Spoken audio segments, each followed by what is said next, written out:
Now, when you take a look at Unreal Engine 3 and you compare that to Unreal Engine 4, it's really incomparable. Because Unreal Engine 4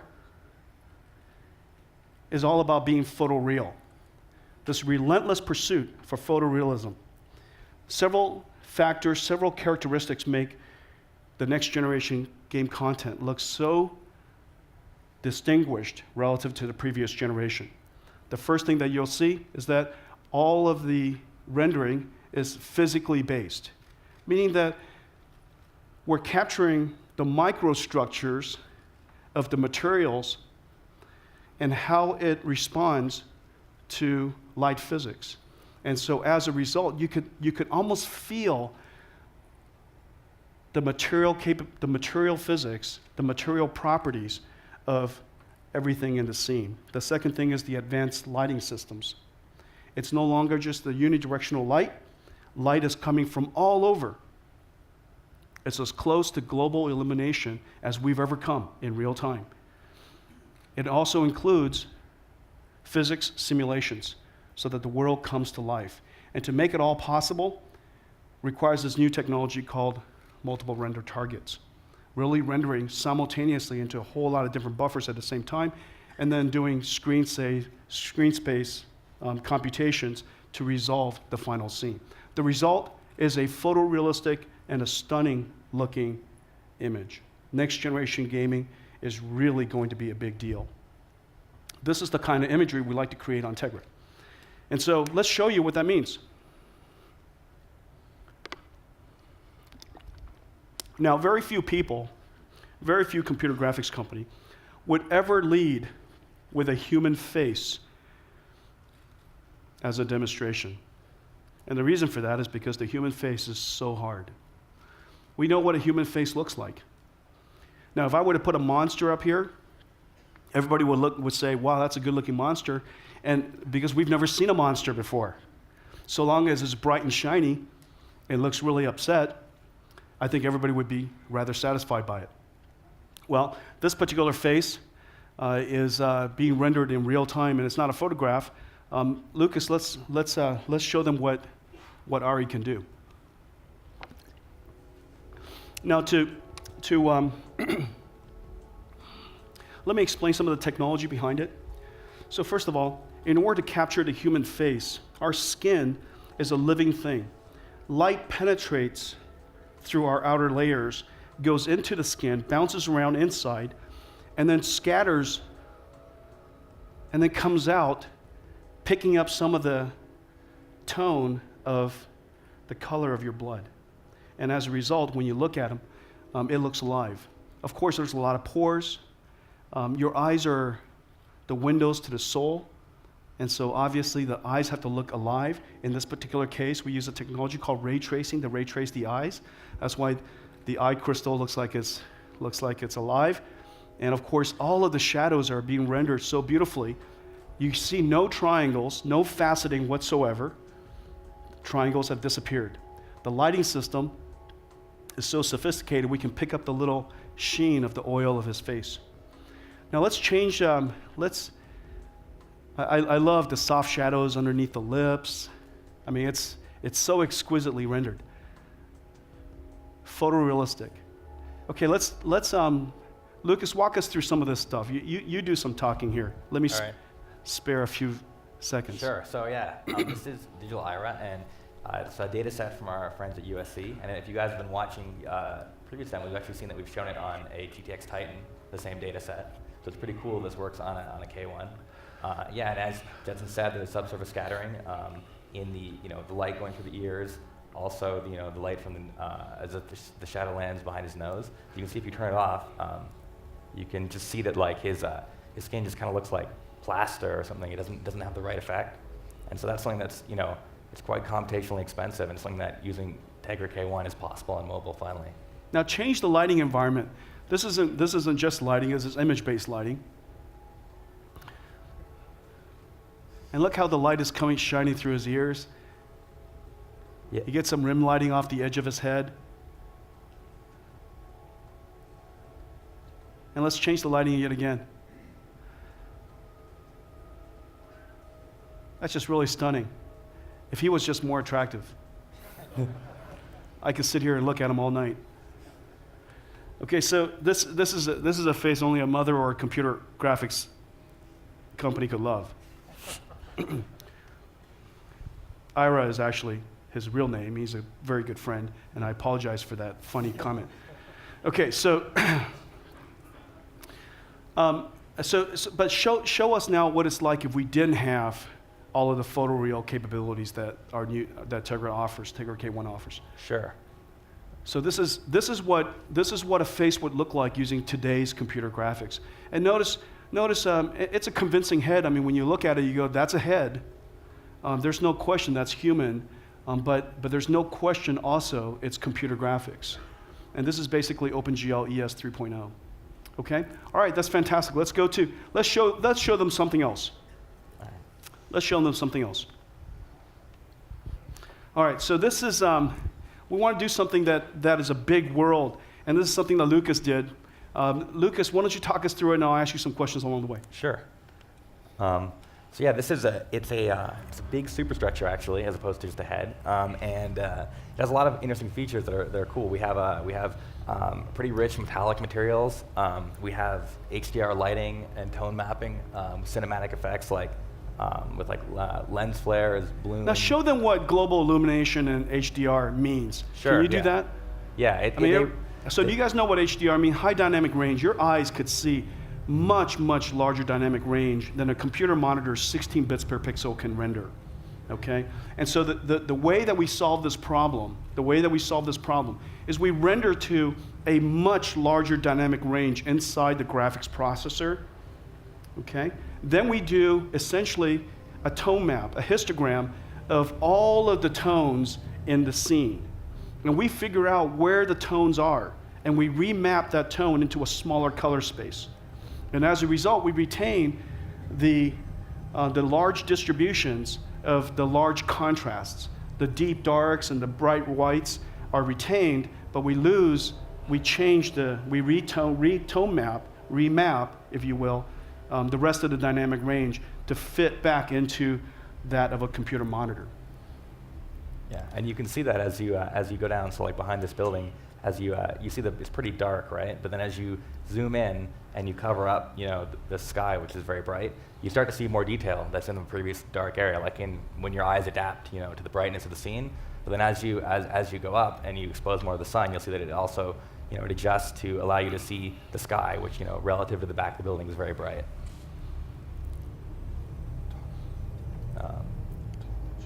Yeah. Did you show us what global illumination and HDR turned off would look like? Yeah, definitely. So sort of rendering this with what it looks like using OpenGL ES 3. So this looks like a computer graphics game today? Yeah, I mean. Right? Yeah. Not with this many geometry. I mean, this is still rich with polygons, but without global illumination, without high dynamic range, this is what your games would look like. And let's turn it back on. It's almost unbearable to watch. Okay, so that's special effects, but the world is not always so peaceful, right? I mean, sometimes there's astronomic events. Yeah, that's true. I mean, you know what? S could happen, right? Yeah. Oh my goodness. So we have a pretty cool bullet time effect here, where you can sort of pan around and see all the volumetric explosions, particles, debris. We're using compute shaders to compute the movement of things and the particle effects that happen. And so what's happening here is that Lucas is using the Tegra K1's 192 parallel cores to do physics processing. This is the same physics processing that supercomputers use for fluid dynamics, for nanomolecular dynamics, for particle simulations, for astrophysics. It's exactly the same architecture, exactly the same type of program. Now it's running on 192 cores on the Tegra K1.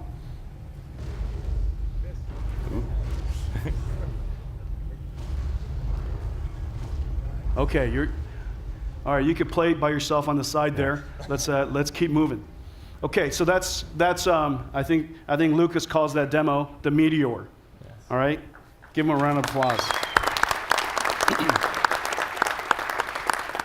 Global illumination, high dynamic range, incredible amounts of geometry, and now physics processing, all being done on the Tegra K1. Now, I want to show you a few more examples of the power of next generation graphics. This is what a state-of-the-art mobile application, mobile game looks today. In fact, this is a game that's featured on Tegra 4, and it's on Tegra Zone. It's a fantastic game, and they're doing incredibly well. However, this is what last generation graphics looks like. Let's show them what next generation graphics look like.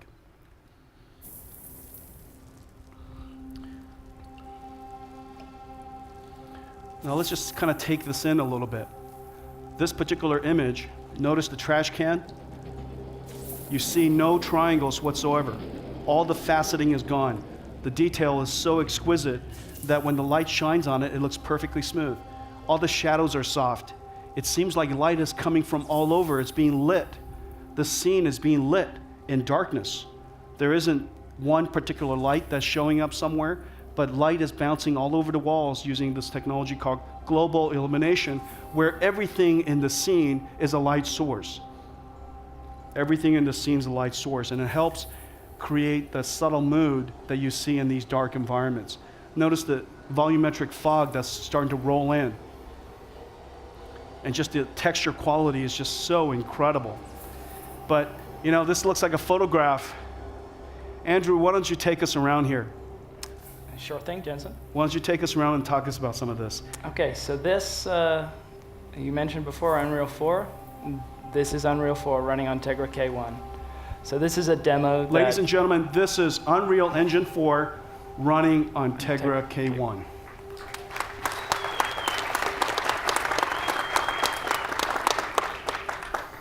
Yeah, so this is a wonderful demo that Epic put together to show off some of the features of their engine.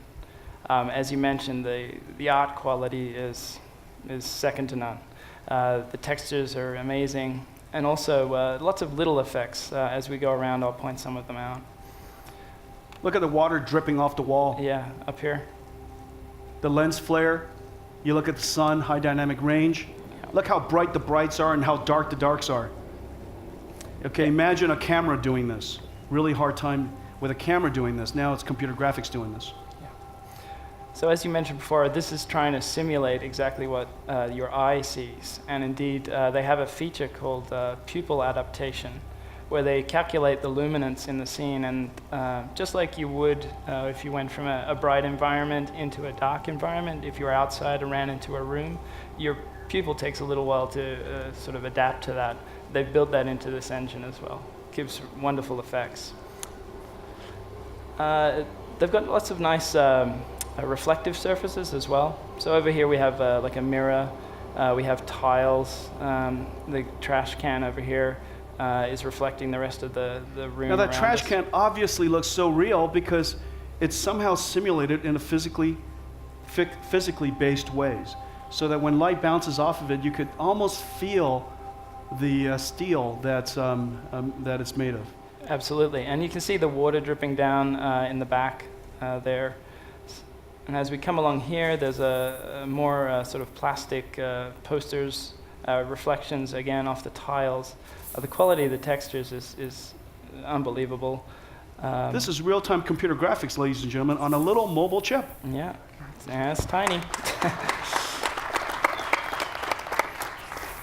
And you mentioned before bumpy shiny. You always have to have something shiny. So this is a nice shiny pipe, whereas everything else in the scene is quite rusty, and somehow this has managed to stay shiny. The final feature I'll mention just briefly, you see here there's a light sparking, and they do some very clever things with particle effects, and they actually put physics on the particle effects so that the sparks don't just fly through the wall and through all the objects in the scene. They actually bounce off the wall, and then you can see them pooling. And they're actually lighting the environment. And they are lighting, yeah. So there's right? a light kicking out, and also the effects come down and then bounce around a little bit, give a nice So effect. they all become light sources, and they cast shadows, and you can just see it. It's fantastic. It's just absolutely exquisite. Now, these little tiny details is what increases the production value of games. And we see this with movies today. there are so many things that they do, the attention to detail, that they obviously don't have to do. They obviously don't have to do. But they do it because they want to create something that is exquisite. And you can just tell now, the engine makes it possible for them to do that. Okay, that's fantastic. Let's take a look at a couple of things. This is another scene of the state of the art in mobile graphics today. And in fact, I think this is a game on iOS. What we want to do is we want to show you, you could just tell this is a cartoon. It's lifeless, it's kind of dead. You recognize the objects, but for some reason, it just doesn't tell you that it's alive. Now, what is the missing part that goes from this to reality?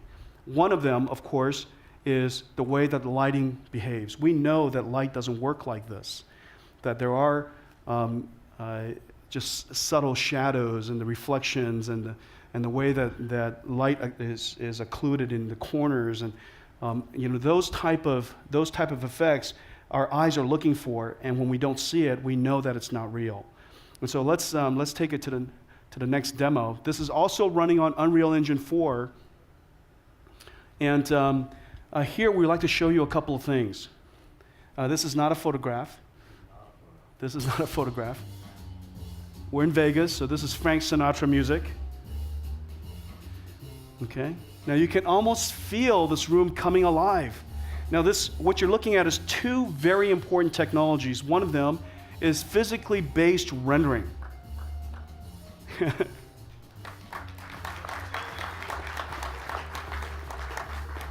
Now if that couch doesn't look soft, it almost looks like you could sit on it. I can almost imagine finding some quarters underneath it. Look how beautiful that is. The lighting of it is just incredibly exquisite. And then we're going to show you the second technology is global illumination. If you look at all the lighting around, everything is a light source. So light is bouncing around the environment, and as a result, it's casting more than one shadow, and you're seeing soft shadows everywhere. And look at that wood floor. Wow. Does that look like wood floor? Unreal Engine 4 running on Tegra K1.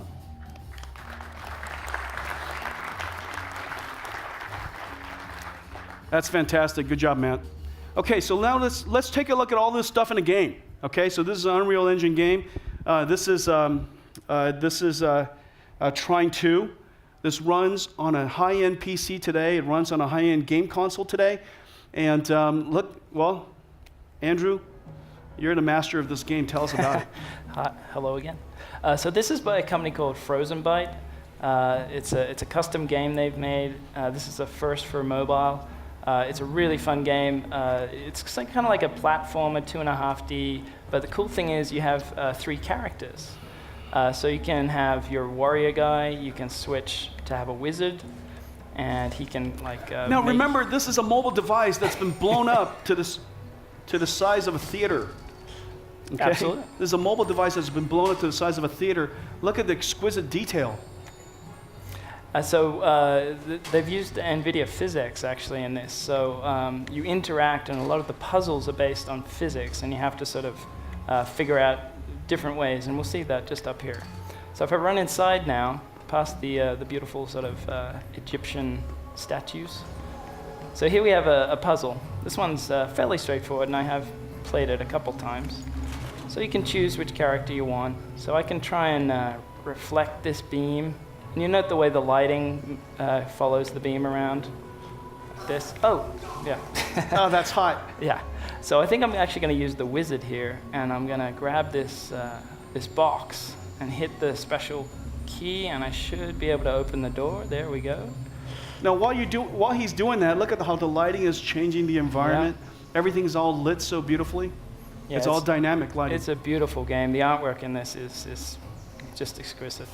Ow. Now, please hurry. Please hurry. Please hurry. Okay. Oh, hang on. Don't die. Don't die. Okay. Oh, hang on. Oh, there we go. Whoa. There we go. Okay.